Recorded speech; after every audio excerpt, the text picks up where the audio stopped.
هوبا فجأة لقيت تانية تالتة رابعة أنا بتخرج. حاجات كتير مهم جدا إنك تعرفها وتسمعها عشان ما تتسوحش. احكي لكم عن أنا بالظبط عملت إيه وإيه اللخبطة اللي كنت حاسة بيها، وإيه موضوع اكتئاب ما بعد تخرج اللي احنا بنسمع عنه كتير وفعلا بيصيب ناس كتير. بتنقل حياتك من حياة شخص عادي مش مسؤول عن أي حاجة لشخص خلاص انت كبير ومسؤول ان انت تشتغل وتبقى مسؤول عن نفسك. فاللي هو صدمة كده، وهل هلاقي شغل ولا مش هلاقي، والدنيا فيها ايه، هلاقي شغل ازاي، طب هشتغل في انهي مجال، طب هل الكلية هتوفر لي المجالات بتاعتي اللي انا درستها في الكلية ولا لأ. لان احنا دايما عارفين ان 90% من المصريين شغالين شغلانات ملهاش دعوة بالكلية بتاعتهم اصلا. ناس كتير جدا ما بيشتغلوش بشهادتهم. فايه الموضوع وايه الدنيا وتخطيت ده ازاي؟ هو ده موضوع الفيديو النهاردة. so if you are interested just keep on watching. الانترو.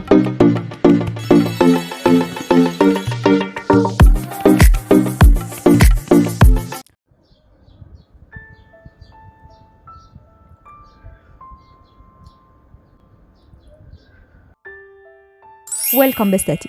لو انت لسه مش خريج، الفيديو ده برضو مهم ليك علشان تبقى فاهم ايه الخطوة اللي المفروض تعملها بعد التخرج. لازم يبقى عندك الوعي. وغير كده ان في فيديوهات كتير هتنزل للناس اللي هي اوريدي لسه في الجامعة او لسه داخلين جامعة، ازاي يستغلوا سنين الجامعة صح، والناس اللي خلاص دخلت ازاي ينقذوا الباقي من سنين الجامعة. لان انت تستغل سنين الجامعة صح دي بتفرق جدا في حياتك العملية، فرق السما من الارض كده. بس قبل ما نبدأ، الحلوين بيعملوا ايه؟ لايك للفيديو، سبسكرايب للقناة عشان تشوف الفيديوهات الجاية، عشان كده هتفيدك، انت محتاجها، علشان كده انا عملتها. الشير في الخير لصاحبك الخريج، ما توقفش المعلومة عندك، خلي ربنا يبارك لك ويفتحها في وشك للحياة الجديدة. Let's go. شعور انه السنين بجد جريت بسرعة بعد ما كنت حاسة اني سنة طويلة قوي، سنة اولى طويلة، سنة تانية طويلة، هوبا فجأة لقيت تانية تالتة رابعة انا بتخرج.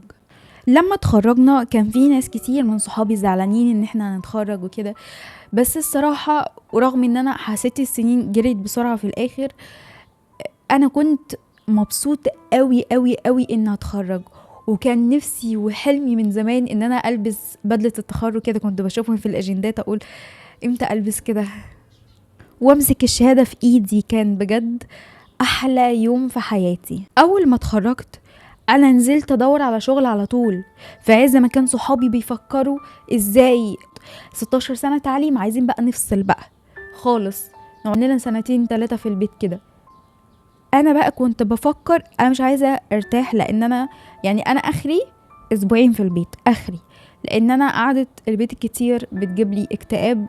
وغير ان انا كان نفسي اتخرج علشان اشتغل وابقى مسؤولة عن نفسي كليا، انا بقى معتمدة على نفسي كليا، لانه اصلا انا من زمان كان نفسي اشتغل قوي، ولكن بابا كان دايما يقول لي لا ركزي في دراستك، لما تتخرجي يبقى اشتغلي براحتك وانا بديكي كل حاجة وما اعرفش ايه. فانا احساس ان انا مش عايزة اخد من حد، او مش حد طبعا، بس انا مش عايزة ان في حد يديني حاجة، مش عايزة اخد حاجة، انا عايزة انا ابقى معتمدة على نفسي وانا اجيب كل حاجة ليا، وابقى عاملة ومستقلة بنفسي كده وفلوسي معايا. الشعور ده بجد كان بياكل فيا، ان انا عايزة ابقى مستقلة بنفسي قوي. فعشان كده انا اول ما اتخرجت اسبوع بالظبط وكنت بدور على شغل. وعايزة اقول لكم ان في ناس فعلا من صحابي قعدوا بالسنة والاتنين ما بيشتغلوش. في عز ان انا مثلا تميت 2-3 شغل، هما لسه هيبدأوا يدوروا على شغل. عايزة اقول لكم اصلا في الفترة اللي انا 2 أو 2 واكتر اللي انا اشتغلتهم دول، انا اتعلمت كمية حاجات ما اقولكوش.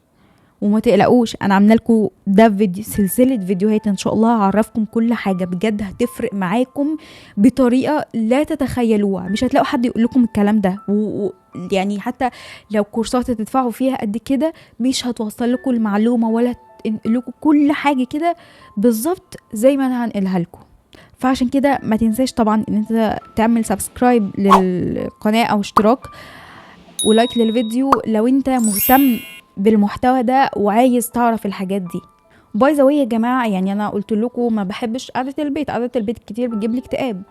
حته اكتئاب ما بعد التخرج دي سببها بشكل كبير هي قعده البيت.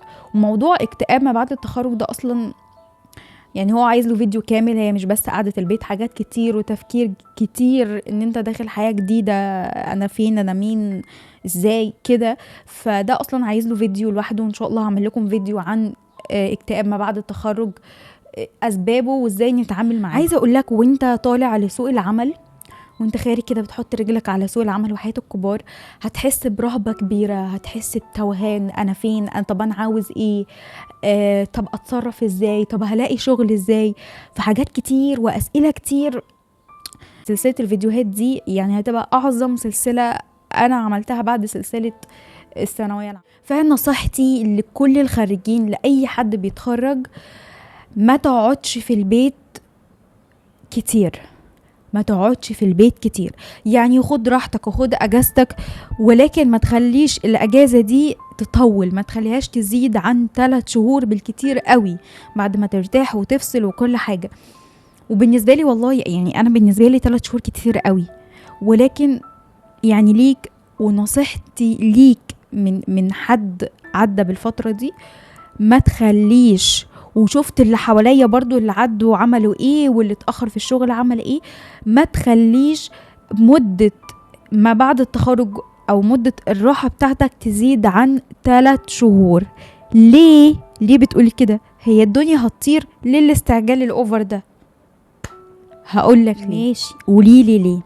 هقولك لما تيجي تدور على شغل، 80% من بوستات الشغل هتلاقيه بيقولك انا عايز خبرة في المجال ده يبقى كرمك قوي لو قالك كده اقل خبرة 6 شهور في المجال الفلاني، 6 شهور. واللي هتلاقيه كاتب لك انا عايز سنة خبرة، واللي عايز 2 خبرة. فانت اللي هو انا ما عنديش خبرة لسه. ده غير ان المرتب بيفرق قوي حسب خبرتك، واحنا كل ما بنكبر بنبقى عاوزين فلوس اكتر، عايزين مرتب اكتر. فهتوجعك قوي حتة لما تلاقي حد، يعني انت مثلا بقى عندك 25 سنة وتلاقي حد اصغر منك هو اعلى منك كمرتب وكبوزيشن وكخبرة. الحتة دي هتوجعك قوي، هتوجعك قوي، وهتخليك تبص بحسرة وندم كبير كبير على كل ثانية ضيعتها من غير ما تشتغل او ان انت تطور نفسك. هتوجعك قوي.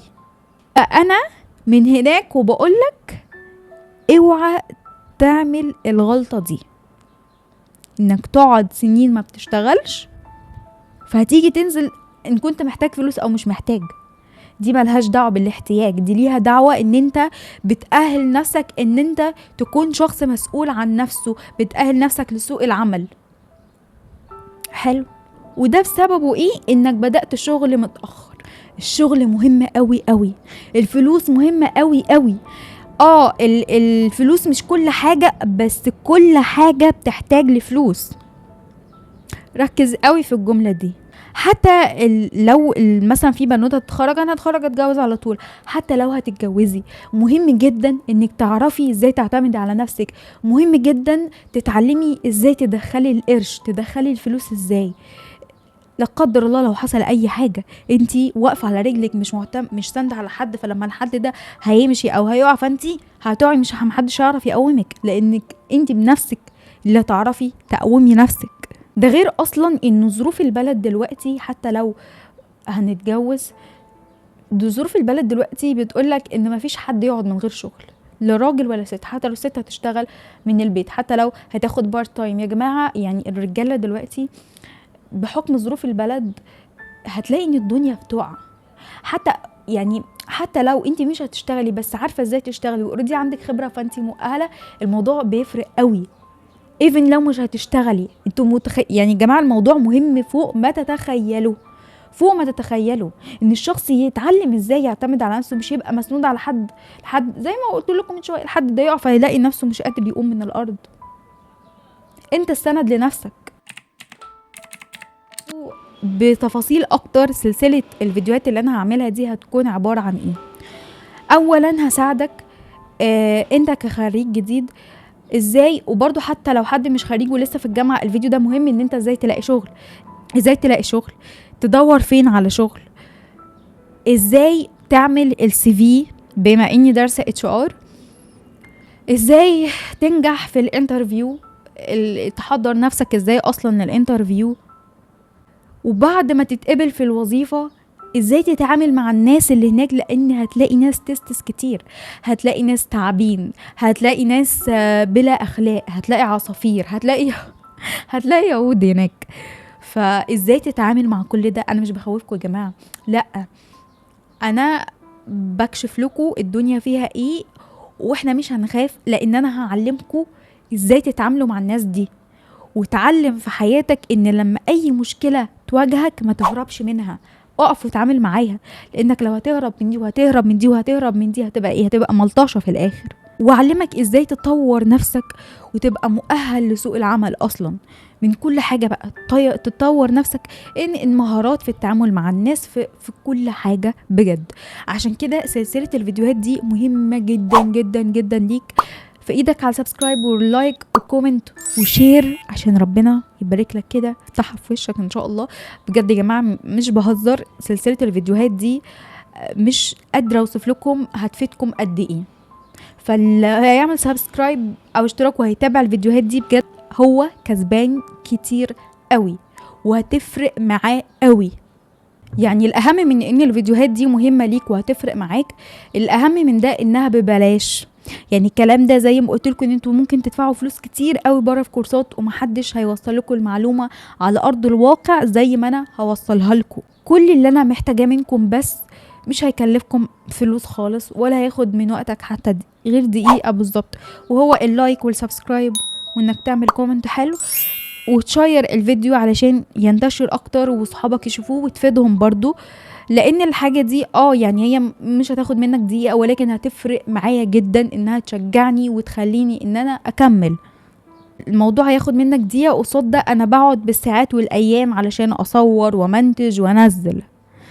فبس هي دي اديتكم نبذة كبيرة قوي، مش بسيطة، هي اديتكم نبذة عن التفاصيل ان شاء الله اللي هتكون في السلسلة الجاية. بتمنى ان شاء الله انها تفيدكم، وانا متأكدة وواثقة جدا جدا جدا انها هتفيدكم. ما تنسوش تعملوا الواجب، انتوا عارفين بقى ايه هو الواجب. ومن هنا للفيديو الجاي وبداية السلسلة الجديدة اسيبكم في امان الله، ربنا يوفقكم جميعا يا رب. بحبكم جدا جدا جدا.